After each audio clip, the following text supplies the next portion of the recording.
मनोबुद्ध्यहंकार चित्तानिनाहम न च श्रोत्र जिह्वे न च घ्राण नेत्रे न च व्योम भूमिर्न तेजो न वायु चिदानंद रूप शिवोहम शिवोहम।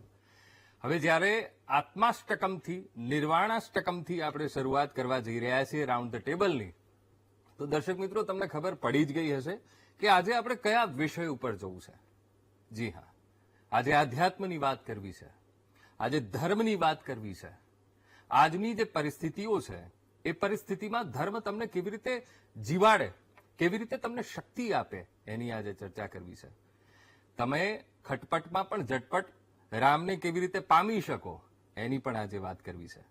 નમસ્કાર દર્શક મિત્રો, વીટીવીની ખાસ રજૂઆત રાઉન્ડ ધ ટેબલમાં આપનું સ્વાગત છે। હું છું અંકુર રાવલ અને મારી સાથે મારા સહયોગી જોડાયા છે વત્સલ દેસાઈ। ભારત આપણો દેશ, વિવિધતાઓમાંથી ભરેલો એકતાનો સંદેશ આપતો આપણો દેશ। પ્રાચીન સમયથી જ ભારત સાધુ સંતો આધ્યાત્મ ધર્મનો દેશ રહ્યો છે, એનો સંદેશ આપવાવાળો દેશ રહ્યો છે। ત્યારે જેમણે સંસારનો માર્ગ ત્યાગ કરીને આધ્યાત્મનો માર્ગ પસંદ કર્યો, ભગવત માર્ગ પસંદ કર્યો, એવા સાધ્વી મણિમાલા ભારતીજી આપણી સાથે રાઉન્ડ ધ ટેબલમાં જોડાયા છે। साध्वी खूब खूब स्वागत। नमो नारायण। नमो नारायण। साध्वी जी, सबसे पहला सवाल मेरा ये है, ये संसार यानी भोग विषय ये सब का त्याग करके आपने क्यों संन्यस्त मार्ग को अपनाया? ऐसा जीवन में क्या हुआ? देखिए, अभी मैं दिव्य ज्योति जागृति संस्थान में दिव्य गुरुदेव श्री आशुतोष महाराज जी की शिष्या। बात अगर मैं करूं तो अभी हमने संन्यास मार्ग का चयन किया, पर ये शुरुआत हमारी बचपन से होती है। कह सकते हैं माता पिता के संस्कार थे शुरू से। और दूसरी बात, एक इनक्विजिटिवनेस रहती थी, एक जिज्ञासा अध्यात्म मार्ग को लेकर हमेशा से बनी रही। हमारी माता पिता ने हमें हमेशा जो बुक्स लाकर दी वो भी संतों महापुरुषों की लाकर दी। स्वामी विवेकानंद और बिंदो घोष, योगानंद परमहंस, इनकी बुक्स पढ़ पढ़कर हम बड़े हुए। और मन में हमेशा से कुछ क्वेश्चंस उठा करते थे, कुछ प्रश्न उठा करते थे कि अगर हम मंदिर भी जाते हैं तो क्यों जाते हैं, वहां घंटी बजाते हैं क्यों बजाते हैं, अगर जोत जला रहे हैं तो वो क्यों जला रहे हैं। बहुत बारी क्वेश्चंस पूछे भी, पर कहीं से कोई प्रॉपर आंसर हमें नहीं मिला जो हमें सेटिस्फाई कर सके। धीरे धीरे बड़े हुए तो कह सकते हैं ईश कृपा, गुरु कृपा, हमें दिव्य ज्योति जागृति संस्थान से संदेश मिला, सत्संग सुना, यहाँ से ज्ञान दीक्षा को प्राप्त किया। और जैसे ही ज्ञान दीक्षा मिली, अपने ही घट के भीतर अंतर जगत में उस ईश्वर के प्रकाश का, उस ज्योति का दर्शन कर लिया। बस कह सकते हैं that was the life changing moment. मन के अंदर इतनी शांति, जितने क्वेश्चंस आज तक मन में उठ रहे थे, जितनी जिज्ञासाएं थी, वो अपने अंतर में ही सॉल्व होती हुई दिख गई। सारे प्रश्न खुल गए, सारे आंसर्स मिल गए, सब कुछ। और साथ साथ जो आनंद मिला, जो शांति मिली, क्योंकि देखिए अगर हम संसार में रहते हैं तो लाइफ में प्रॉब्लम्स आना, स्ट्रेस होना, टेंशन्स होना, स्कूल लाइफ थी, कॉलेज लाइफ था, टीनेजर्स में आपको पता ही है कैसी कैसी प्रॉब्लम्स उठती हैं। तो उन सबके solutions just with a click, meditation में बैठते थे, उन सबके सॉल्यूशंस मिल जाते थे। इतनी शांति महसूस हुई कि तब उस वक्त लगा कि जो मुझे मिला है, now I can't keep it to myself, इतना सेल्फिश नहीं मैं हो सकती, मुझे ये जन जन तक बांटना है। अपने फ्रेंड्स को देखती थी, उनके साथ वही प्रॉब्लम्स थी, पार्टीज में भी जाते थे तब भी टेंशन्स, रिलेशनशिप प्रॉब्लम्स, स्ट्रेस इतना होता था, करियर बनाने की टेंशन्स होती थी। तो मुझे लगा कि इन सबका अगर सॉल्यूशन मेरे पास है तो अपने पास क्यों रखना, इसे तो जन जन तक बांटना चाहिए। और इसीलिए हमने इस मार्ग का चयन किया, अध्यात्म के पथ का। और गुरुदेव श्री आशुतोष महाराज जी की शिष्या आज मैं इस भक्ति पथ पर बढ़ रही हूँ और लाखों लाखों लोगों तक सौभाग्य है, खुशी है कि संदेश को पहुंचा पा रहे हैं, उनके जीवन में भी, उनकी लाइफ में भी ट्रांसफॉर्मेशन ला पा रहे हैं। तो ये एक हमारी जर्नी रही। दीदी, इतना भी सरल नहीं है वैराग्य के पथ पे चलना, उसको अपनाना, बहुत कुछ छोड़ना पड़ता है, बहुत कुछ अपनाना पड़ता है, बहुत परीक्षाएं देनी पड़ती है। ऐसा क्या होता है कि जिससे इंसान वैराग्य के पथ को चुनता है? कोई पूर्व जन्म के कर्म है, या माता पिता की कोई ऐसी शिक्षा है, या संस्कार है ऐसे, या फिर जीवन में कोई ऐसी घटना घट जाती है कि फिर इंसान वैराग्य को चुन लेता है?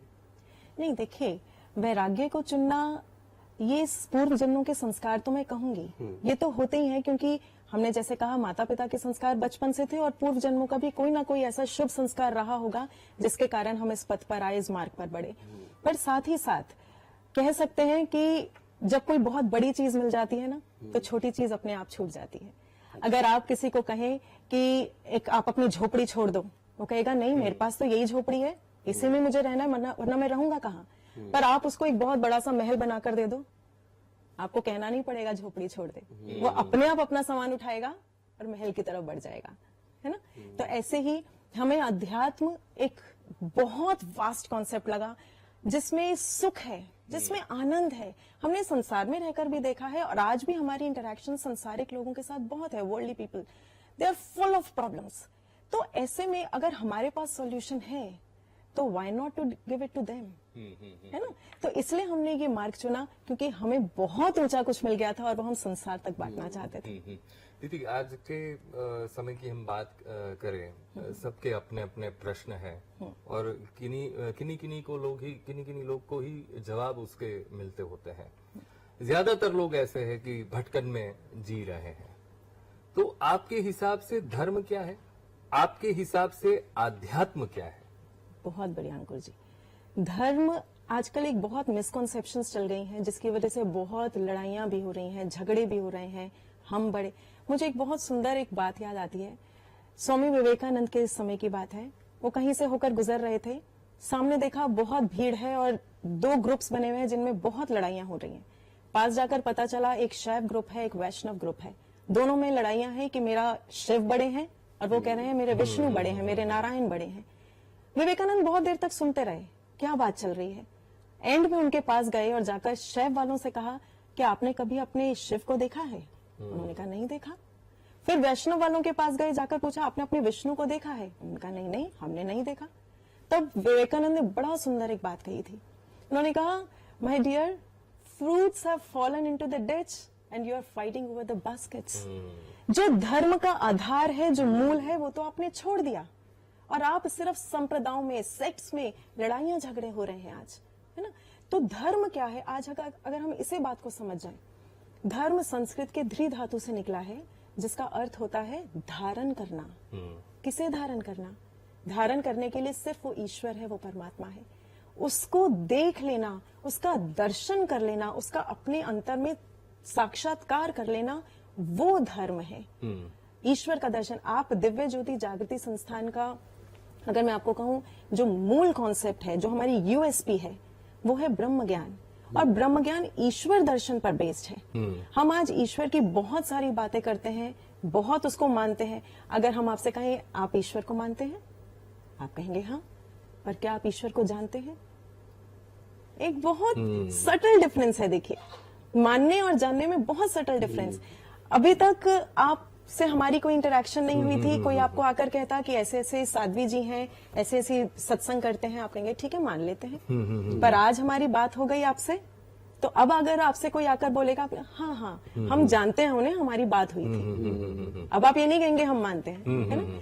यही डिफरेंस है मानने और जानने में। आज तक हम भगवान को मानते आ रहे हैं, but the moment we'll have the direct perception of him, जैसे ही हम उन्हें देख लेंगे, उसका दर्शन कर लेंगे, हम जान जाएंगे कि ईश्वर है कौन। उसका दर्शन होता है यहाँ पर। और उसके बाद जितने भी संप्रदाय हैं, जितने भी झगड़े हैं, वो सब खत्म हो जाते हैं। क्योंकि फिर परम ज्योति का दर्शन कर लिया तो फिर डिफरेंस नहीं रहता ना, तेरा और मेरा ईश्वर नहीं रहता, फिर वो एक ईश्वर हो जाता है और उसका दर्शन कर कर आनंद आता है जीवन में। वही एक सवाल होता है कि ईश्वर की बातें हमेशा होती है, सबको कामना है ईश्वर प्राप्ति की। ईश्वर क्या है? क्या सच में ईश्वर की प्राप्ति होती है? होती है तो कैसे होती है? मतलब देखिए कि एक चीज सबको ये भी समझाई जाती है कि भाई ईश्वर कण कण में है। तो फिर ईश्वर क्या है? ईश्वर वो सत्ता है जो कण कण में भी है और मनुष्य के हृदय में भी है। जैसे भगवान श्री कृष्ण ने अर्जुन को कहा था, हृदयेशे अर्जुन तिष्ठति। हे अर्जुन, मैं तेरे हृदय में निवास करता हूँ। अब यहाँ एक प्रॉब्लम है, बहुत से लोग जब इसकी व्याख्या करते हैं ना, वो कहते हैं हृदय ये हार्ट, बट ये फिजिकल हार्ट है, एक होता है स्पिरिचुअल हार्ट। वो स्पिरिचुअल हार्ट क्या है? वो हमारे शास्त्रों में कहा गया, दिस आज्ञा चक्र, दिस तृतीय नेत्र। जिसे हमारे शास्त्र ग्रंथों में बहुत से अलग अलग नामों से पुकारा। किसी ने उसे दिव्य दृष्टि कहा, किसी ने दिव्य चक्षु कहा, बाइबल में उसे दाइन आई बिसिंगल, दाइन आई कहा, दिव्य दृष्टि कहा, 10th डोर कहा, दशम द्वार कहा, बहुत अलग अलग नाम है। पर जब ब्रह्म ज्ञान में एक साधक दीक्षित होता है, जब पूर्ण सदगुरु से उस ज्ञान की प्राप्ति होती है, तो वो उसी सेकंड हमारे इस 10th डोर को, हमारे इस दिव्य चक्षु को वो एक्टिवेट कर देते हैं, ओपन कर देते हैं, उसे जागृत कर देते हैं। और दिस इज द डोर, तभी से 10th डोर कहा। दिस इज द डोर कि जहां से एक साधक अपने अंतर जगत में उतरता है और वहां उस ईश्वर का दर्शन करता है। अर्जुन को कहा ना, हृदय से अर्जुन, अंदर बैठे हुए ईश्वर का दर्शन करता है। वो है असली अध्यात्म, वो है असली धर्म। अच्छा, उसका दर्शन हो जाना। तो कैसे पता चलेगा कि ईश्वर प्राप्ति हुई? बिल्कुल, अब एक कनेक्शन एस्टैब्लिश करने की जरूरत है ना ईश्वर। अब देखिए, एक छोटा सा अगर हम एग्जांपल लें, आपके पास मोबाइल फोन्स होंगे, मोबाइल फोन है सबके पास, उसमें चिप भी होती है जो पूरी एक्टिवेटेड है।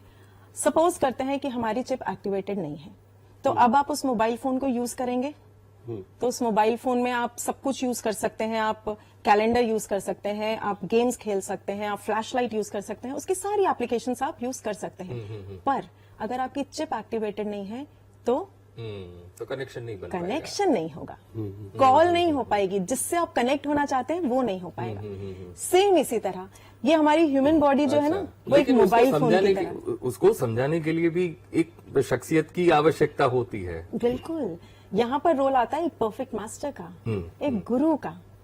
वो गुरु चाहिए जो खुद ईश्वर से जुड़ा हुआ हो और हमें भी उस मार्ग पर, ब्रह्म ज्ञान की ध्यान साधना पे, उस पथ पर आगे बढ़ा सके, खुद जुड़ा हुआ हो। सबसे बड़ी बात है, आजकल क्या प्रॉब्लम है कि बहुत सारे गुरुज तो हैं मार्केट में, हमें ये नहीं समझ में आता who is right and who is wrong, किसके पास जाएं, किसके पास ना जाएं, किसकी माने, किसकी ना माने। तो हम कहते हैं कि आप सिर्फ अपने शास्त्रों की मानिए। हमारे शास्त्रों में कहा है, अखंड मंडलाकारम व्याप्तम येन चराचरम तत्पदम दर्शितम येन तस्मै श्री गुरुवे नमः। कि अखंड मंडल में जो चर अचर हर और जो वो ईश्वर व्याप्त है, उसका जो दर्शन करा दे, तत्पदम दर्शितम येन।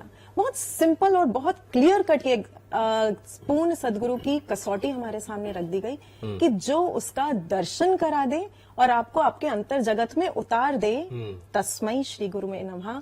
उस गुरु के चरणों में salutations to such a master, उसके गुरु चरणों में प्रणाम है। ब्रह्म ज्ञान की बात हो रही है तो नाम ही इतना भारी है, ब्रह्म, ब्रह्म को जानना, ब्रह्म ज्ञान। हाँ जी। तो जो सिंपल लोग हैं वो कैसे ब्रह्म ज्ञान को जान सकते हैं, उसके साथ कैसे जी सकते हैं?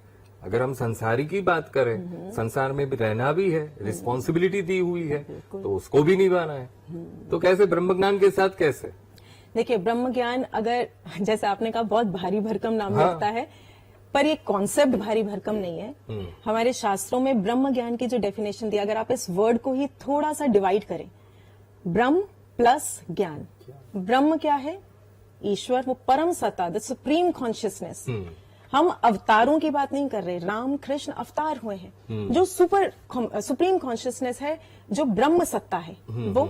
और ज्ञान मतलब टू नो हिम, उसको जान लेना, जो अभी हमने जानने और मानने की बात की, यानी उसका दर्शन कर लेना, उसका साक्षात्कार कर लेना। अब हम कहते हैं कि हमारे पास तो बहुत सी रिस्पॉन्सिबिलिटीज हैं, हम उसको लेंगे तो कैसे चलेंगे? तो आप को ले चलती हूँ गीता के समय पे, कुरुक्षेत्र की भूमि पर, जहां भगवान श्री कृष्ण अर्जुन को गीता ज्ञान दे रहे हैं।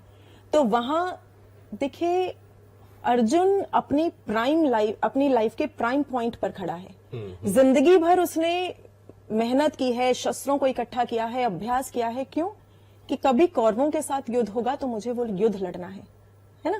और जब उसका वो प्राइम टाइम आया अपनी लाइफ का, तो उस टाइम वो डिप्रेस्ड हो गया। उस टाइम पे उसके हाथ से गांडीव छूट गया कि नहीं, मुख सूख गया कि मैं ये युद्ध नहीं लड़ सकता, मोह जागृत हो गया। उसके जो प्राइम टाइम था उस टाइम, तब भगवान श्री कृष्ण ने क्या किया? उसको गीता का ज्ञान दिया।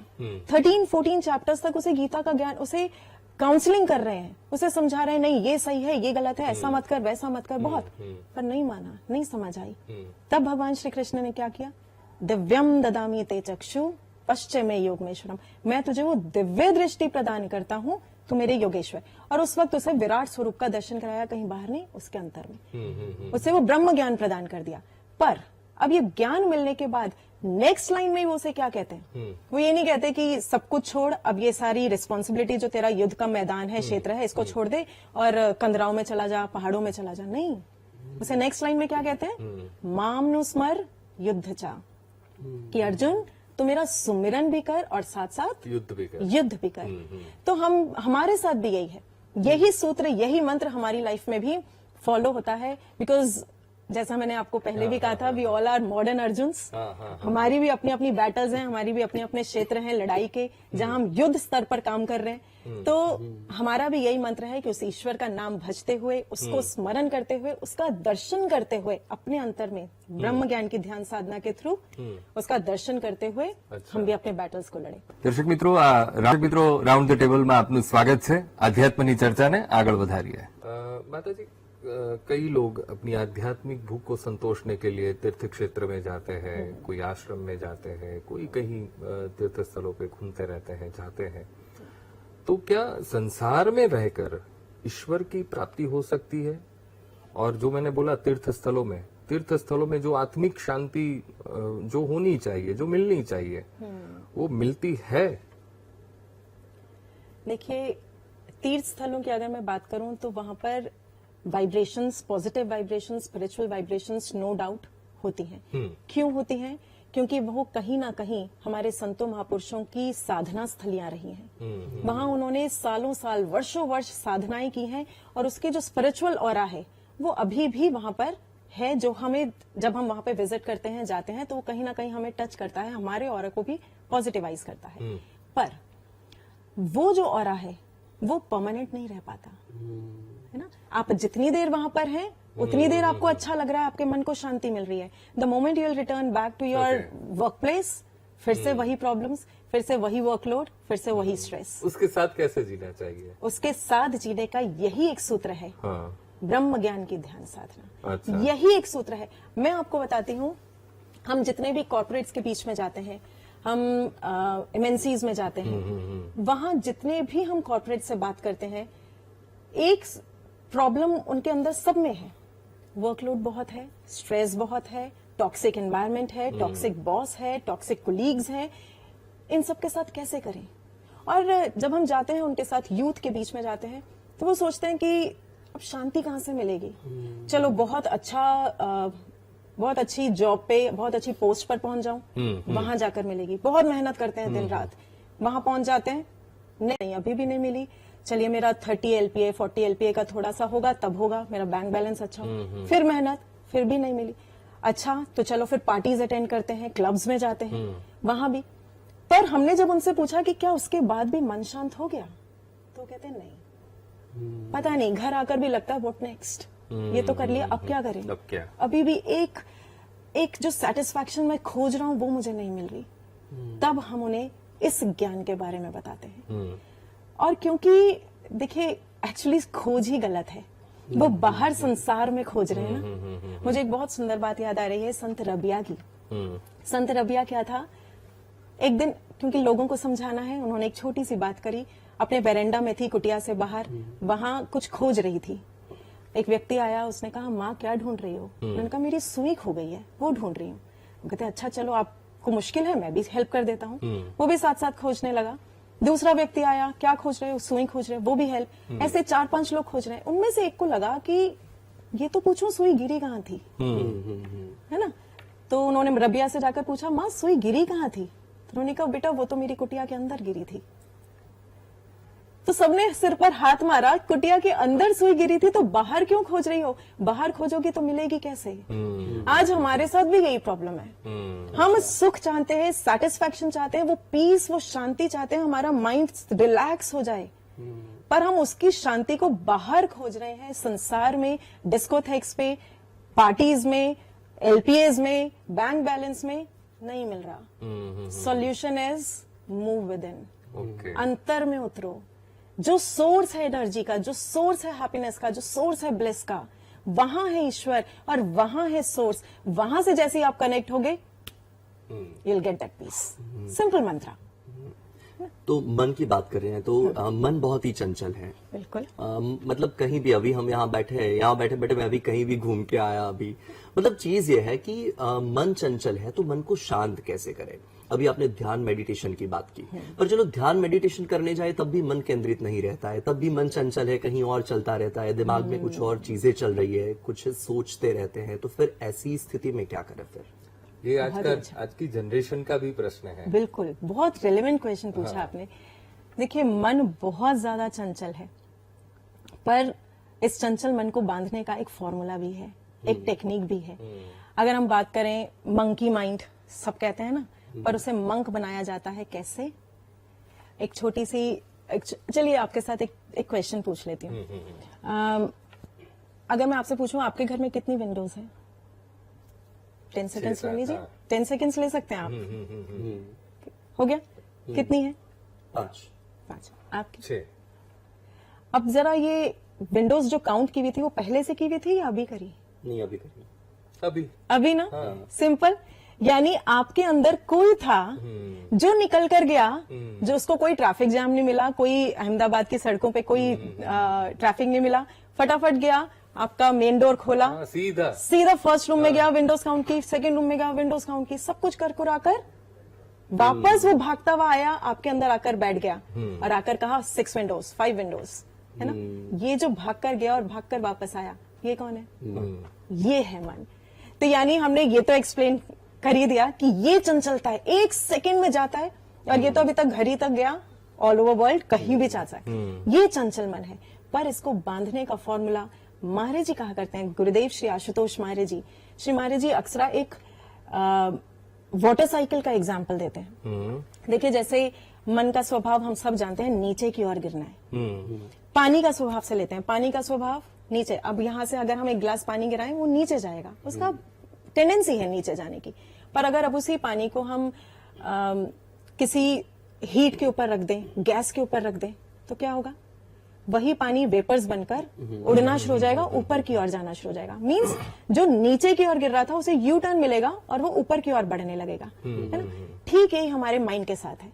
हमारा मन अभी चंचलता में है, संसार में है, वाइसेस में है, लस्ट में है, कामुकता में है, रील्स में है, एक के बाद एक। आजकल तो सोशल मीडिया का ट्रेंड है, एक के बाद एक रील्स खुलती हैं और मन उसमें बहता चला जाता है, बहता। उसे कंट्रोल करने की भी कोशिश करो, 1 घंटा बीत गया, 2 घंटा, नहीं समझ आती, वो बह जाता है। क्या जरूरत है? श्री आशुतोष मारे जी कहा करते हैं कि उसे अध्यात्म के सूरज की जरूरत है। जैसे अध्यात्म का सूरज मिलता है, your mind receives a U turn. जो नीचे की ओर गिर रहा है वो ऊपर की ओर उठना शुरू हो जाता है, ईश्वरोन्मुख होने लगता है, परमात्मा की ओर बढ़ने लगता है। और जैसे ही वो उससे कनेक्ट होता है, because that Ishwar is the source of bless, वो है स्रोत सारे आनंद का। जैसे ही उसके साथ कनेक्ट होता है, उसका सोर्स हमें मिलता है, and we also become peaceful, blessful. कोई एक ऐसी टेक्निक भी बताइए, हमारे दर्शक मित्र जो हमारे साथ जुड़े हैं, उन सब लोगों के भी सवाल है कि जो आपने बोला कि हर युवाओं का तो क्वेश्चंस है, लेकिन मैं मानता हूं सब लोगों का ये क्वेश्चंस है कि एक सेकंड में अपना माइंड कंट्रोल नहीं होता, 1 सेकंड में 10 काम उसके दिमाग में चलते रहते हैं। तो वो कैसे कंट्रोल हो, कैसे आध्यात्मिकता की और मुड़ के ऐसे कंट्रोल कर, उसकी कोई तकनीक आप बताइए। देखिए, मन को कंट्रोल करने की सबसे जो मेजर टेक्निक है, जो मेन टेक्निक है, वो है कॉन्सेंट्रेट हियर, फोकस। अच्छा। जो रविंद्रनाथ टैगोर थे, वो जब अपने गुरु के पास जाते हैं तो वो जाकर कहते हैं कि मेरा मन बहुत चंचल है, मैं क्या करूं? ये तो हर वक्त चारों तरफ दौड़ता रहता है, मुझे समझ नहीं आता मैं किसके पास जाऊं, मैं क्या करूं? तब उनके गुरु ने कहते हैं कि मैंने जो तुझे टेक्निक दी है ना, तो यहाँ पर फोकस करना सीख जा, यहाँ पर कंसंट्रेट करना सीख जा। उसके बाद जितना भी बिखराव है, जितनी भी तेरी मन भटकता है, वो सब कुछ इकट्ठा होकर एक जगह पर आकर फोकल पॉइंट पर टिक जाएगा और वहीं तुझे शांति मिलेगी। इसलिए श्री महाराज जी, जब हम स्कूल्स में, कॉलेजेस में जाते हैं, तो हमें उन्हें कंसंट्रेशन टेक्निक सिखाते हैं, मेडिटेशन टेक्निक सिखाते हैं। उससे क्या होता है, उनकी जो स्टडीज है उसमें भी उनको बहुत फायदा होता है। जैसे अब हम ही थे, जब हम मास्टर्स कर रहे थे तो मैं मेडिटेशन प्रैक्टिस करती थी मॉर्निंग इवनिंग।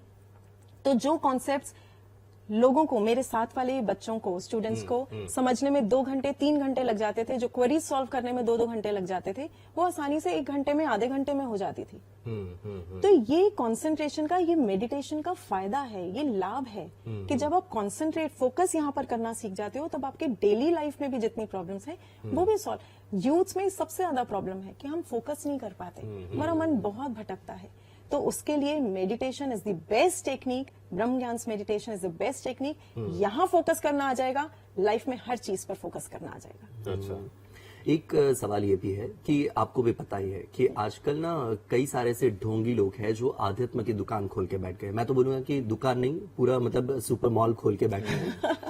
तो ऐसी स्थिति में ये है कि लोग सच्चे पथदर्शक को कैसे चुने? कैसे पता चलेगा कि इनको हम अपना गुरु बनाए, इनको हम अपना पथदर्शक चुने? बहुत अच्छा, बहुत ही रिलेवेंट क्वेश्चन है। देखिए वत्सल जी, आज मार्केट में जितने गुरु हैं, अगर हम कहते हैं कि कहीं कुछ फेक है तो कहीं कोई रियल भी होगा, है ना।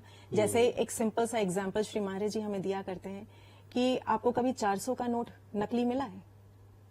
कभी देखा है 400 का नकली नोट मार्केट में चल रहा हो? नहीं, हमेशा 500 का चलता है, 1000 का चलता है। क्यों? क्योंकि 500 का असली भी है और 1000 का असली भी है। इसीलिए उनके रेप्लिका बन जाते हैं, उनके नकली नोट बन जाते हैं। ठीक इसी तरह अगर आज मार्केट में बहुत सारे नकली गुरु हैं, नकली इन द सेंस जो शास्त्र सम्मत नहीं है, जो सिर्फ चमत्कार पर विश्वास करते हैं, एक HMT की घड़ी निकाल दी या आपका फ्यूचर बता दिया या कुछ कर दिया, उन्हें लगता है बहुत पहुंचे हुए हैं, बहुत चमत्कार कर रहे हैं, या जिनके फेस पर बहुत नूर है, अरे बड़ा नूर है, ऐसे लोग भी हैं। जिनके पीछे बहुत भीड़ है, इनके पीछे इतना ही कुछ तो होगा। हमारे शास्त्रों में रियल जो डेफिनेशन दी वो यही दी है जो मैंने आपको स्टार्टिंग में भी बताई थी, जो ईश्वर का दर्शन करा दे। आप देखिए स्वामी विवेकानंद का एग्जाम्पल अगर हम लेते हैं, स्वामी विवेकानंद बचपन से बहुत शास्त्र ग्रंथों को पढ़ते थे, बहुत शास्त्र ग्रंथों को।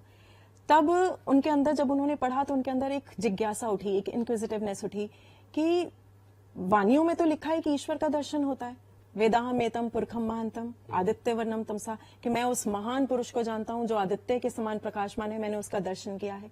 जब ये पढ़ा तो विवेकानंद के अंदर ना एक खलबली मच गई कि मैंने तो नहीं देखा, मैं कहां जाऊं, किसके पास जाऊं। पर क्योंकि उन्होंने शास्त्रों को पढ़ा था, हमारे स्क्रिप्चर्स को बहुत डीपली स्टडी किया था, इसलिए वो कितने ही गुरुओं के पास गए और हर एक से जाकर उनसे उन्होंने क्या क्वेश्चन पूछा, क्या आपने ईश्वर को देखा है? Have you seen God? सारे कहते थे क्या बात कर रहे हो, ईश्वर को कौन देख सकता है? अरे महसूस करो, वो तो सिर्फ महसूस करने का है, वो आपके साथ है, ये सोचो। किसी ने कंठी माला पकड़ा दी, किसी ने नाम दान दे दिया, किसी ने प्राणायाम सिखा दिए, किसी ने उल्टा, अलग अलग वैरायटी। विवेकानंद नहीं रुके, उन्होंने कहा नहीं, मैंने स्क्रिप्चर्स पढ़ा है, जो दिखाएगा उसके पास रुकूंगा।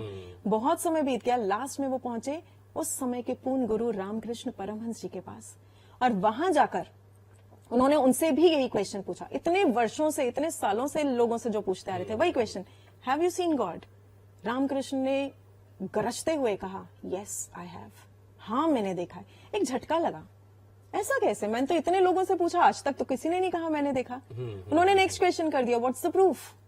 प्रमाण क्या है कि आपने देखा है?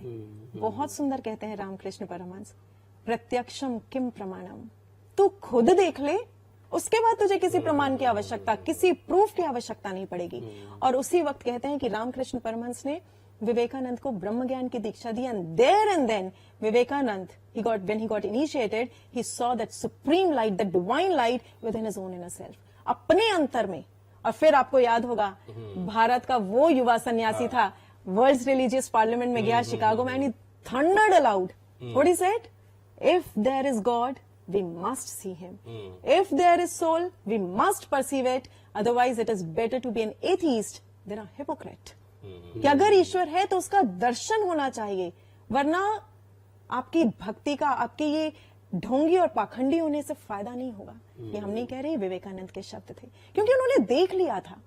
और तब वो किसी के पास नहीं गए, फिर वो रुक गए रामकृष्ण के पास, क्योंकि वहां उन्हें सच्चा मिल गया।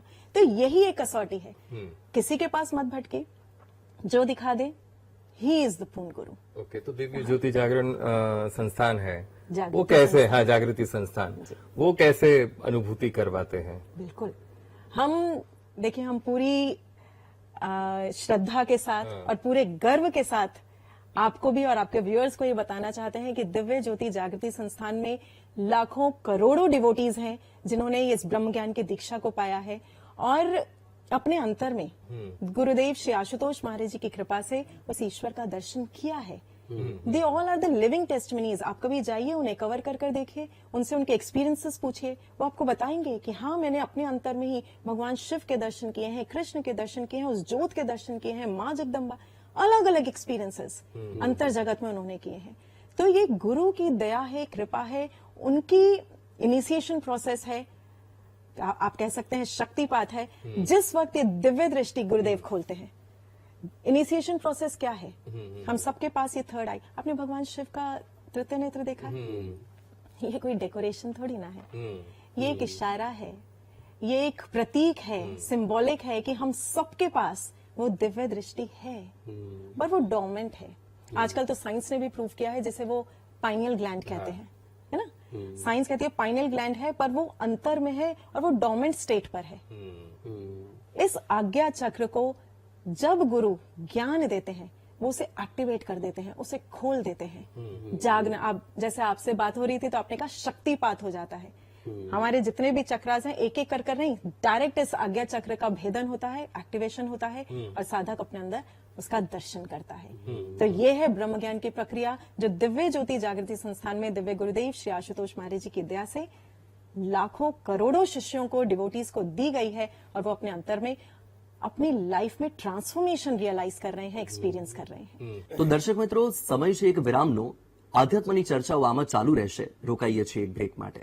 आपने गुरु की बात की, तो क्या मतलब ईश्वर प्राप्ति के लिए मतलब फिजिकल गुरु होना आवश्यक है? हम या तो एग्जाम्पल के तौर पे ले लीजिए, तो हमने शिव को गुरु मान लिया, हमने कृष्ण को गुरु मान लिया, तो क्या हम उनको गुरु मान के फिर हमें ईश्वर प्राप्ति नहीं हो सकती?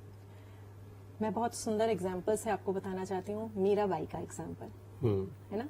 मीराबाई तो भगवान श्री कृष्ण की अनन्य भक्त थी, इतनी भक्त थी कि भगवान श्री कृष्ण उनके सामने प्रकट हो जाते थे, उनके सामने खाते थे, उनके साथ खेलते थे, उनसे बातें करते थे और बचपन से उनकी भक्ति करी, उन्हीं के लिए नाची गाई, सब कुछ किया। पर एक समय ऐसा आया जब भगवान श्री कृष्ण ने ही मीरा को कहा कि मीरा, ये मेरा वास्तविक रूप नहीं है जिसके साथ तू कर रही है, जिसके साथ तू खेल रही है। अगर तू मुझे तत्व से जानना चाहती है, मेरे वास्तविक रूप को जानना चाहती है, तो जा संत रैदास जी के पास जा। अच्छा, वो तुझे मेरे तत्व से जोड़ेंगे, तब तू मुझे सच में जान पाएगी। ये वाला जो रूप है, ये तो मैं द्वापर में छोड़ आया हूँ, ये तो तू मुझे प्रेम से पुकारती है तो मैं वही रूप दोबारा धारण करता हूँ और तेरे सामने आ जाता हूँ, पर ये मैं रियलिटी में नहीं हूँ, ये तो मेरा एक रूप है। कभी मैं राम के रूप में आता हूँ, कभी कृष्ण के रूप में आता हूँ, कभी बुद्ध के रूप में आता हूँ, अलग अलग रूप धारण करता हूँ, पर मेरा कोई एक वास्तविक रूप भी तो होगा। तो उससे जुड़, जब तक उससे नहीं जुड़ेगी तो कल्याण नहीं होगा। मीराबाई उसी वक्त चल पड़ती हैं संत के पास, रैदास जी के पास, और उनका जैसे ही जाकर दरवाजा खटखटाती हैं, अंदर से आवाज आती है, मीरा आ गई। मीराबाई को बड़ी हैरानी होती है, वो कहते हैं आपको कैसे पता चला कि मैं आ रही हूँ? उन्होंने कहा जिसने तुझे मेरा पता दिया वो मुझे भी आकर तेरा पता दे गया था कि तू आ रही है ना। तो भगवान श्री कृष्ण, उनसे बड़ी सत्ता कोई नहीं, वो तो पूर्ण अवतार कहे गए। अगर वो भी कह रहे हैं कि समय के संत के पास जा, समय के पूर्ण सदगुरु के पास जा, वो तुझे ज्ञान देंगे, तो फिर हम और आप तो हैं क्या, है ना। इसलिए समय के संत, समय के पूर्ण सदगुरु जो आपको उस ज्ञान में दीक्षित कर सकें, उनके पास जाना जरूरी है, तभी हमारी अध्यात्म की प्रोग्रेस हो पाती है। इनफैक्ट मैं तो कहूंगी अध्यात्म की जर्नी स्टार्ट हो पाती है। अच्छा, उससे पहले नहीं। उससे पहले हम भक्ति करते हैं, बहुत अच्छी बात है, उससे भूमिका बनती है। हाँ, अच्छा, क्यों मंत्र का आधार भी ले सकते हैं। देखिए, जितनी भी हम भक्ति करते हैं, जितना भी हम नाम जाप करते हैं, पूजा पाठ करते हैं, अगर सेवा भी आ गई उसमें, सेवा भी आ गई, हम ये जितना भी करते हैं, ये उस तरीके से है जैसे सपोज आपने एक आम का पेड़ लगाया, एक आम का बीज बोया, आप उसको खाद पानी देकर उसको बड़ा कर रहे हैं, पर उस आम के पेड़ से आपका लक्ष्य क्या है? आम का फल पाना। आम पाना चाहते हैं आप, है ना। तो ये जो हमारी भक्ति है ना, वो धीरे धीरे पेड़ को बड़ा कर कर फूल लगाती है। उस भक्ति के पेड़ पर हमारे फूल लगते हैं, हमारे नाम जाप से, हमारे पूजा पाठ से, हमारे सारे कर्मकांड से। पर अगर सिर्फ फूल तक ही रह जाएं और हम फल ना प्राप्त करें, तो क्या उस पेड़ का फायदा है? नहीं ना। हमें नेक्स्ट स्टेप पर जाना पड़ता है, और वो है फल पाना, और वो है इस ज्ञान को पाना। हमारी पूजा पाठ भक्ति फूल देती है, जो भी बहुत जरूरी है। बिना फूल के फल नहीं मिलेगा, वो भी बहुत जरूरी है। पर अगर वहीं अटक गए तो गड़बड़ हो जाएगी। कई लोगों के Next प्रश्न step रहते पर हैं, कई लोगों के प्रश्न ये रहते हैं, मंत्र जाप किए, मैंने बहुत मंत्र जाप किए, मैंने बहुत सेवा की, मैंने ये किया वो किया, अनुष्ठान किया, लेकिन नहीं ईश्वर प्राप्ति हुई, नहीं मुझे जो फल की हम बात कर रहे हैं वो फल भी मुझे नहीं मिला, ना जीवन परिवर्तन हुआ। हाँ, जीवन में परिवर्तन वही कह रहे हैं, क्योंकि हम फूल तक अटक कर रह जाते हैं। हमें फल तक जाना है, वो ये ज्ञान देता है। ये एक भक्ति पथ है। देखिए, हमारी जो एक भक्ति का सनातन पथ है ना, उस पर बढ़ने के लिए हमें ये ज्ञान के प्रक्रिया से आरंभ कर कर उस पथ पर बढ़ना बहुत जरूरी है। जब तक उस पर नहीं बढ़ेंगे, तब तक लाइफ में ट्रांसफॉर्मेशन नहीं आएगी, चेंजेस नहीं आएंगे, और हम कहेंगे कि हम इतने पूजा पाठ करते तो हैं, तब भी हमारी लाइफ में कुछ नहीं हो रहा है ना। यस, आज के समय में ना ये एक चीज है कि आप ना भक्ति के मार्ग पे चलो, आध्यात्म के मार्ग पे चलो, तो रुकावटें बहुत आती है, बहुत कठिनाई आती है। और ये ना भौतिक चीजें जो है वो आपका एक जो जुड़ाव है उससे, वो छोड़ना इतना आसान नहीं है। एक बार आप छोड़ दो तो आपके आसपास जो लोग हैं ना, वो आपको उसकी ओर धकेलेंगे कि ये तो जरूरी है, ये तो करना ही पड़ेगा, या तो फिर आपको गुमराह करेंगे। तो फिर ऐसी चीजों में ऐसी स्थितियां बनती है, तो फिर आप कैसे मतलब आध्यात्म के मार्ग पे चल सकते हैं? देखिए, इसके लिए सबसे पहले दृढ़ता बहुत जरूरी है। भक्त प्रहलाद का अगर हम एग्जाम्पल लेते हैं, तो उनका तो जन्म ही आसुरी घर में हुआ था। एक असुर के घर में जन्म हुआ। वो भक्ति के पथ पर बढ़ना चाहता है, पर उसके पिता ने हर भरसक प्रयास किया कि वो किसी तरह इस पर टूट जाए। उसको सारी यातनाएं दी, सारी स्ट्रगल्स दी, पहाड़ से नीचे गिरा दिया, अग्नि में झुलसाने की कोशिश की अपनी बहन के माध्यम से, होलिका के माध्यम से, क्या क्या नहीं किया, शूलों से उस पर प्रहार किया। पर क्योंकि वो अडिग था, और वो अडिग क्यों था? क्योंकि उसका प्रेम अडिग था, ईश्वर के साथ उसका जुड़ाव अडिग था। तो फर्स्ट स्टेप तो आपको लेना पड़ता है कि मैं कुछ भी हो, मुझे ये पथ नहीं छोड़ना, मुझे भक्ति के पथ पर आगे बढ़ना है। आपकी डिसीजन को देखकर, आपके डिटर्मिनेशन को देखकर फिर संसार भी आपके सामने झुक जाता है। प्रहलाद के आगे सबको झुकना पड़ा था। अच्छा, है ना? यस, सही बात है। धर्म की हम बात कर रहे हैं, अध्यात्म की बात कर रहे हैं, एक लेवल पर हम पहुंच गए, फिर हमारी जिम्मेवारी ये भी बन जाती है कि अब मैंने तो ईश्वर को जान लिया, मैंने तो जो पाना था वो मैंने पा लिया है, लेकिन अब मेरी रिस्पॉन्सिबिलिटी भी बनती है कि मुझे मिला है वो मुझे समाज में वापस देना भी है। समाज में बहुत सारे प्रश्न हैं। परिवार के प्रश्न देख लो, पहले हम संयुक्त कुटुंब प्रथा में हम मानते थे, संयुक्त कुटुंब में हम जीते थे, अब विभक्त कुटुंब प्रथा हो गई है, सब अपना ही सोच रहे हैं। तो संस्थान उस दिशा में क्या प्रयत्न कर रहा है? देखिए, सबसे बड़ी प्रॉब्लम जो हमारे साथ है, हमारे मन अलग अलग हो गए हैं, है ना? हम अपने लिए सोचते हैं, समाज के लिए नहीं सोच पाते, संसार के लिए नहीं सोच पाते। सबसे पहले सेल्फिश इंटरेस्ट इतना ऊंचा हो जाता है कि औरों के बारे में तो कुछ सोचने का समय ही नहीं मिलता हमें। प्रॉब्लम यहाँ आती है जब हम सिर्फ अपने तक फोकस है। पर दिव्य गुरुदेव श्री आशुतोष महाराज जी कहा करते हैं कि जब हम सिर्फ अपने तक रह जाते हैं, तब कहीं ना कहीं हमारी प्रोग्रेस भी रुक जाती है। जैसे एक बहुत सुंदर एग्जाम्पल है, आपने देखा होगा, 2 सीज हैं, सी ऑफ गैलिली और एक डेड सी। बहुत सुंदर एग्जाम्पल आता है इनका कि सी ऑफ गैलिली आपने जब देखा तो बड़ी फ्रेश पानी है, उसमें रंग बिरंगी मछलियां हैं, सब कुछ है, बहुत आसपास का वातावरण भी बहुत अच्छा है। पर डेड सी बिल्कुल डेड है, उसके अंदर ना कोई मछलियां हैं, ना फ्रेशनेस है, ना आसपास रंग बिरंग पक्षी पंछी उड़ते हैं, कुछ नहीं है। पर कमाल की बात यह है कि जब साइंटिस्ट ने उस पर रिसर्च की तो देखा कि एक ही सोर्स का पानी उन दोनों नदियों में बहकर आ रहा है। फिर लगा इतना डिफरेंस क्यों है?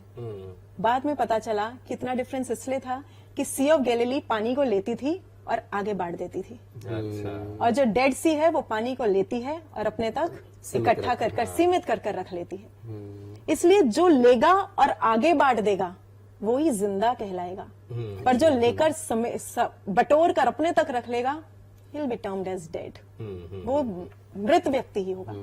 आज हम सिर्फ अपने इस बारे में, अपने संसार, अपने छोटी सी एक परिवार के बारे में, एक छोटे से संसार के बारे में सोच रहे हैं, इसीलिए प्रॉब्लम्स। आप देखो पहले जो जॉइंट फैमिलीज हुआ करती थी, दादा दादी हुआ करते थे, वो अपने बच्चों में संस्कार, पोते पोतियों में संस्कार अपने आप आ जाते थे। आजकल वो मिसिंग होता है। आजकल पेरेंट्स के पास टाइम नहीं है, उनकी जॉब्स इतनी प्रेशराइजिंग होती हैं कि उनके पास अपने बच्चों के लिए क्रच में बच्चे पल रहे हैं, तो फिर वही आगे उनकी ग्रोथ भी वैसी ही हो रही है, प्रोग्रेस भी उनका वैसा ही हो रहा है ना। इसीलिए एक बात ध्यान रखनी पड़ेगी, जो श्री महाराज जी कहते हैं कि एक पिता एकस के हम बारिक, जो हमने अभी आपसे डिस्कस भी किया था, कि हम सब वो उस ईश्वर की संतानें हैं, हम सब हैं। सिर्फ अपने तक सीमित रहेंगे तो आगे नहीं बढ़ पाएंगे। अगर हमें ये लगेगा कि हम सब उस ईश्वर की संतानें हैं, and we all share this brotherhood amongst ourselves, हम सब एक दूसरे के भाई बहन हैं, हम सब एक उस पिता की संतानें हैं, तो फिर एक यूनिवर्सल ब्रदरहुड की फीलिंग आती है, और फिर अपने तक सीमित ना रहकर हमारा दायरा बढ़ता जाता है, बढ़ता जाता है। जैसे आप दिव्य ज्योति में भी देख सकते हैं, बहुत से ऐसे लोग हैं, जैसे हम डेडिकेटेड टीचर्स भी हैं, हम चाहते तो सिर्फ अपनी फैमिली तक रह सकते थे, अपनी फैमिली को खुश रखते, अपना आनंद लेते और एंजॉय करते बस, पर नहीं। श्री महाराज जी ने हमें यही सिखाया कि जो आपको मिला है वो पूरे विश्व में बांटो, तभी आपका भी कल्याण है और समाज का भी कल्याण है, संसार का भी कल्याण है। सुख की बात की जाती है हर बार, सच्चा सुख क्या है, किसमें है सच्चा सुख, या फिर जो है उसे ही सुख मान लेना चाहिए? जो है उसको सुख नहीं, उसमें खुश रहने की कोशिश जरूर करनी चाहिए, पर सच्चा वास्तविक सुख जो है उसकी खोज में जरूर आगे बढ़ना चाहिए। सच्चा वास्तविक सुख क्या है? संसार नहीं है।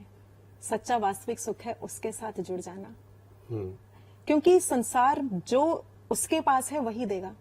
संसार में दुख है, कलेश है, प्रॉब्लम्स है, स्ट्रेस है, हर तरीके का, पर अगर हम इसी से ही जुड़े रहे तो वही मिलेगा। देखो ना, अब मेरे पास अगर आम है तो मैं आम ही बांटूंगी ना। आप चाहते हो संतरा तो मैं संतरा, मोह माया का त्याग करना है, मोह माया में रहते हुए उसके ईश्वर के साथ जुड़ना है, इस संसार में रहते हुए उस ईश्वर के साथ जुड़ना है, छोड़ना कुछ नहीं है। देखिए, अध्यात्म कभी भी संसार छुड़ाता नहीं है। अध्यात्म आपके हाथ में संसार भी दे देता है और करतार भी दे देता है, दोनों हाथ में लड्डू। एक बड़ी सुंदर सी बात आती है, गोस्वामी तुलसीदास जी, उनके पास जब अकबर बादशाह था उस समय का, अकबर जब आया अपना ताज उतारकर उनके चरणों में रख देता है, तो गोस्वामी तुलसीदास जी की आंखों में आंसू से आ जाते हैं। तो उनके एक भक्त साथ में खड़े होते हैं, उनसे पूछते हैं आप रो क्यों रहे हैं, आपको तो खुश होना चाहिए था भाई, इस पूरे साम्राज्य का जो बादशाह है वो आपके चरणों में आकर झुका है। बड़ा सुंदर कहते हैं गोस्वामी, वो कहते हैं देखो ना, जब तक तुलसी राम का ना था कोई मांगे ठीकरे नहीं देता था, जब तक तुलसी राम का ना था कोई मांगे ठीकरे नहीं देता था। आज तुलसी राम का क्या हुआ, बादशाह ताज उतार कर रखता है। ये है अध्यात्म की ताकत, ये है सच्चा सुख, जहां पर आपको संसार भी हो और हाथ में करतार भी हो, दोनों का बैलेंस बनाकर। आज हमारी लाइफ में प्रॉब्लम, दुख ही इसलिए है क्योंकि हम सिर्फ एक पटरी पर चल रहे हैं। अगर साइकिल का सिर्फ एक पहिया होगा ना, तो आप वो साइकिल कभी नहीं चला पाओगे, और चलाने की कोशिश करोगे तो लड़खड़ाती रहेगी, कहीं ना कहीं जाके गिर जाएगी। दोनों पहिए चाहिए। आज प्रॉब्लम यही है कि हम सिर्फ संसार को लेकर पकड़कर चल रहे हैं, इसलिए प्रॉब्लम्स है। एक बार आप हाथ में, दूसरे हाथ में बैलेंस बना लो स्पिरिचुअलिटी का, अध्यात्म का, आपकी लाइफ इतनी स्मूथ हो जाएगी कि उसके बाद फिर किसी चीज का दुख नहीं रहेगा, कोई प्रॉब्लम्स नहीं रहेंगी, क्योंकि क्लैरिटी मिलती है। अध्यात्म आपको फोकस करना। आजकल क्या प्रॉब्लम है, हमें डिसीजंस ही लेने नहीं आते, डिसीजन मेकिंग ज्यादा प्रॉब्लम है। कोई भी समस्याएं सामने आती है लेकिन टिक भी नहीं पाते हैं, ऐसे हड़बड़ा जाते हैं, यही नहीं पता चलता कहाँ जाना है। तो उस सिचुएशन को कैसे फेस करना चाहिए? यहाँ पर अध्यात्म का रोल आता है, यहाँ पर ज्ञान का रोल आता है, यहाँ मेडिटेशन का रोल आता है, ध्यान का रोल आता है। देखिए ध्यान है ही क्या? अगर ध्यान को हम एक सिंगल लैंग्वेज में, एक सिंगल इक्वेशन में समझने की कोशिश करें तो ध्यान इज ध्याता प्लस ध्येय। ध्याता कौन? हम और आप जो ध्यान करना चाहते हैं, मेडिटेटर्स। और ध्येय यानी फोकस। कहां पर टारगेट, जो हमारा टारगेट क्या है, हमें फोकस कहां पर करना है ना, वो सिखाता है। अब हमारा फोकस क्या है? कहीं बाहर संसारिक का तो कोई भी चीज एक स्टेबल नहीं है, सब कुछ ड्विंडलिंग है। इसलिए फोकस अंतर में है, और वो है वो ईश्वर का प्रकाश, वो ईश्वर का दर्शन। जब हम अंतर में उतरते हैं, हमारी थर्ड आई की एक्टिवेशन होती है, ये खुलता है गुरु की कृपा से, तब हमें यहाँ पर उस ईश्वर का दर्शन होता है। और तब जब हम आंखें बंद करके यहाँ फोकस करते हैं तो ध्यान टिक जाता है, लग जाता है। जैसे एक छोटा सा एग्जांपल है, स्क्रीन है, स्क्रीन पर सपोज 2.5 घंटे की मूवी चल रही है। अब बहुत आराम से उसे देख लेंगे, पता भी नहीं चलेगा 2.5 घंटे कहाँ गए। आपकी फेवरेट मूवी है, अच्छा है, पता नहीं चलेगा। पर अगर उसी स्क्रीन को बंद कर दो, टोटली ब्लैकआउट, आप कितनी देर उस स्क्रीन को देख पाओगे? मैक्सिमम 2 मिनट, 3 मिनट, 5 मिनट, उसके बाद मन भटकने लगेगा, है ना। ऐसे ही अगर अंतर में पूरी तरह अंधकार है तो यहाँ फोकस नहीं होता।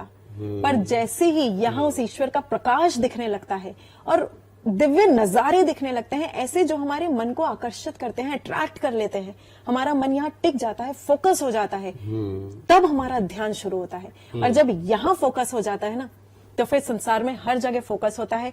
फिर हमें ये ड्विंडलिंग स्टेट नहीं रहती, हमें ये करना चाहिए या ये करना चाहिए। परफेक्ट डिसीजन मेकिंग पावर आ जाती है। फोकस हो जाता है तो डिसीजन अच्छे हो जाते हैं। दीदी एक सवाल ये भी था कि ना, ये जो बात हो रही है आध्यात्म की, तो कई लोग ना ऐसे भक्ति के मार्ग पे चल लेते हैं, आध्यात्म के मार्ग पे चलते हैं, स्पिरिचुअल हो जाते हैं, फिर ना 6 महीने 1 साल फिर लाइफ में कोई ऐसी घटना घट जाती है तो फिर ब्लेम गेम शुरू हो जाती है। फिर ना वो मतलब भगवान को भी ब्लेम करेंगे। आज तो आपको पता है कि भाई मन का ना हुआ तो भगवान लोग बदल देते हैं। बिल्कुल। तो फिर ना ब्लेम गेम शुरू हो जाती है कि भाई भगवान, मैं तेरे मंदिर में इतना आता हूँ, मैं इतना नाम जप करता हूँ, मैं तेरे लिए इतना करता हूँ, फिर भी तू मेरे साथ ये कर रहा है। और कई लोग हैं जो कुछ नहीं कर रहे हैं, फिर भी वो जल से कर रहे हैं, वो मजे मार रहे हैं। देखिए, एक बार हम कहीं से जा रहे थे, मंदिर के बाहर हमें एक लाइन लिखी हुई मिली, बड़ी सुंदर थी, जो मुझे टच कर गई। मंदिर के बाहर लिखा था, हमेशा मांगने ही आते हो, कभी मिलने भी आया करो। हाँ, बढ़िया। हमेशा मांगने ही आते हो, कभी मिलने भी आया करो। इतना कुछ दिया है उसने, कभी आभार भी जताया करो। हमारे साथ यही प्रॉब्लम है। हम ईश्वर के साथ जो कनेक्शन एस्टैब्लिश करते हैं ना, वो कहीं ना कहीं लेन देन का करते हैं। तू मुझे ये दे दे, मैं तेरी भक्ति करूंगा। भगवान, मेरे बच्चे की अच्छी जॉब लग जाए, मैं वैष्णो देवी की यात्रा करने जरूर आऊंगा। मैं बालाजी पर इतना प्रसाद जरूर चढ़ाऊंगा। क्या ये भक्ति है? ये तो बिजनेस हो गया। हम ईश्वर के साथ भी तो बिजनेस कर रहे हैं। इसलिए जब हम उसके साथ बिजनेस करते हैं तो वो भी कहता है, ठीक है, तू मुझे इतना प्रसाद है, ये चीज ले, खुश रह। और कभी कभी हमारे संस्कारों में नहीं होता, हमारी जो पिछले कर्म के जो बैगेज हम लेकर आ रहे हैं उसमें वो चीज नहीं होती, ईश्वर नहीं दे पाता, तो हमारी वो भक्ति छूमंतर हो जाती है। एक्चुअली ये रियल भक्ति नहीं है। रियल भक्ति मांग पर टिकी नहीं होती। रियल भक्ति प्रेम पर टिकी होती है। रियल भक्ति देखने पर टिकी होती है, उसके दर्शन पर टिकी होती है। इसलिए अगर आज हमारी ये ब्लेम गेम का गेम चल रहा है, मिल गया तो बहुत अच्छा, नहीं मिला तो तेरी इससे मुझे कोई सरोकार नहीं, मैंने तेरी भक्ति छोड़ दी। तो ये हम भक्ति नहीं है, ये हम भक्त नहीं है, ये हम सिर्फ उसके साथ बिजनेस कर रहे हैं। तो ईश्वर भी फिर उतना ही रिश्ता हमारे साथ रखता है। अच्छा, अब योग मार्ग की थोड़ी बात कर ले। षड चक्र भेदन की बात हो रही है, आज्ञा चक्र की बात हो रही है। सभी चक्र खुलते हैं? अगर खुलते हैं तो कितने खुले, वो कैसे साधक को या योगी को पता चलेगा? देखिए, जो एक एक कर चक्रास खोलने की बात है, वो हमारी जैसे कहते हैं ना, प्रॉपर योग साधना वो नहीं होती। वो तो हम जबरदस्ती जबरन जब अपने आप को कोशिश करते हैं, तब हम कोशिश करते हैं हमारा सबसे पहला चक्रा खुल जाए, दूसरा चक्रा खुल जाए, तीसरा चक्रा खुल जाए, हम ध्यान लगाने की कोशिश करते हैं। वो मार्ग नहीं है।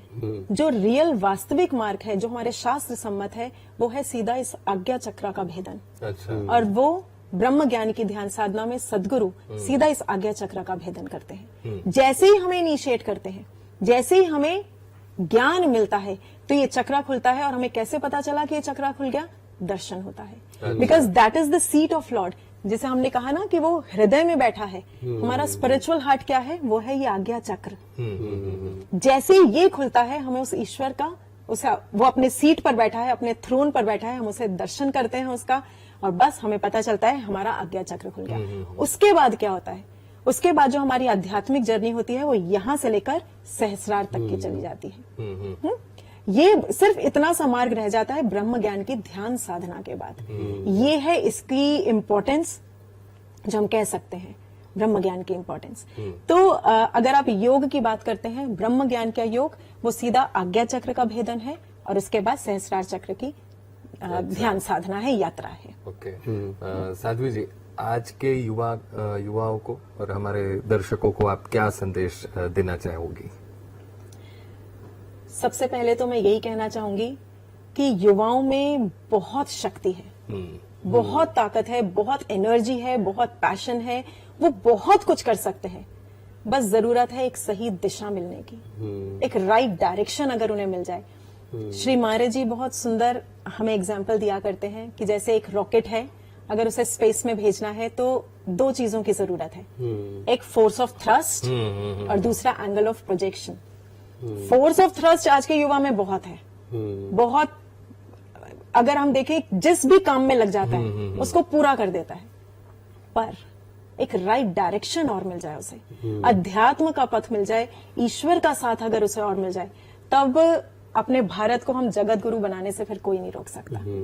फिर हमारा भारत अध्यात्म का केंद्र होगा, जो सदा से रहा है, जो उसने अपनी शक्ति खो दी है, हम उसे पुनः जागरण कर पाएंगे। भारत फिर से जगत गुरु बन जाएगा। इसलिए हम बस यही संदेश देना चाहते हैं कि अगर ईश्वर का संदेश यहाँ आपके बीच चलकर आया है, देखिए हम सब दिल्ली से आए हैं, दिल्ली बेस्ड हैं हम लोग। अगर हम दिल्ली से आपके क्षेत्र में गुजरात, अहमदाबाद क्षेत्र तक पहुंच गए हैं और ईश्वर के दर्शन की बात कर रहे हैं, लाइफ ट्रांसफॉर्मेशन की बात कर रहे हैं, तो हम कहना चाहते हैं कि अब आप भी आगे बढ़िए। सिर्फ सुनने तक सीमित ना रहें। यहाँ पर अगर रहेंगे तो जर्नी यहीं स्टॉप हो जाएगी। अगर आप एक कदम और आगे बढ़ा लेंगे तो आप बहुत कुछ आगे पा सकते हैं। इसलिए आगे बढ़ें, क्योंकि लाइफ में कहीं जाकर ऐसा ना लगे कि हमारे क्षेत्र में गंगा बही थी और हम उसमें डुबकी लगाने से रह गए। कहीं ऐसा। दीदी, एक अंतिम सवाल कि आज की पीढ़ी को ऐसी कौन सी ऐप है जो टाल देनी चाहिए, और ऐसी कौन सी आदत है जो डाल देनी चाहिए? कौन सी ऐप है? ऐप कोई बुरी आदत है जो मतलब टाल देनी चाहिए, और जो अच्छी आदत है वो डाल देनी चाहिए। क्या बात है।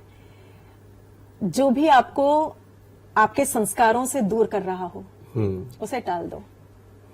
जो भी आपको आपके रूट्स से, आपकी संस्कृति से, उस ईश्वर से दूर कर रहा हो, क्योंकि देखो सबको सबका पता होता है। हमारा मन जानता है कि ये सही है, ये गलत है। वो बात और है कि हम उसको ही टाल देते हैं, हम उसको नजरअंदाज कर देते हैं। हमारी आत्मा बताती है कि ये रील सही नहीं है, हमारी आत्मा बताती है ये पोर्नोग्राफी की वीडियो सही नहीं है। हम जितने भी मार्ग पर स्कूल कॉलेजेस में जाते हैं, ऐसा नहीं है कि बच्चों को पता नहीं होता। बाद में आकर वो हमसे पूछते हैं, दीदी हमें लग चुकी है आदत, क्या करें, नहीं छूट रही, कैसे करें। उन्हें पता है ये गलत है, पर वो छोड़ नहीं पा रहे। इसलिए मैं कहती हूँ कि हम सबको पता है क्या सही है क्या गलत है। इसलिए जो हमें हमारी संस्कृति से जोड़ ले उसे डाल लो, और जो हमें हमारी संस्कृति और ईश्वर से तोड़ दे उसे हटा दो। क्या बात। दीदी, आप अपना मतलब कीमती समय निकाल के हमारे साथ जुड़े, वीटीवी न्यूज के साथ जुड़े, और हमारे दर्शकों को आपने इतनी अच्छी बातें करी, मतलब ऐसा एक संदेश भी दिया, और दर्शकों के कितने सारे सवाल होंगे जिनके जवाब आज उनको मिल गए होंगे। आप हमारे साथ जुड़े, दिल से आपका धन्यवाद। बहुत बहुत शुक्रिया। દર્શક મિત્રો, આ હતા સાધ્વી મણિમાલા ભારતીજી। તમે સાંભળ્યું કે આધ્યાત્મ, વૈરાગ્ય અને તેની સાથે કેવી રીતે અડગ રહેવું અને જીવન પરિવર્તન અને મનને શાંત કરવાની પદ્ધતિ શું છે, એ તમામ વાતો કરી। તમારા મનમાં પણ ઘણા બધા સવાલો હશે, કારણ કે તમે પણ આધ્યાત્મ અને ભક્તિના માર્ગ પર તો ચાલો જ છો। તો આશા રાખીએ છીએ કે તમારા જે સવાલો છે તેના જવાબ પણ આજે તમને મળી ગયા હશે. આજના રાઉન્ડ ધ ટેબલમાં બસ આટલું જ. ફરીથી મળીશું અન્ય કોઈ વ્યક્તિ વિશેષ સાથે. અમને આપશો રજા. નમસ્કાર.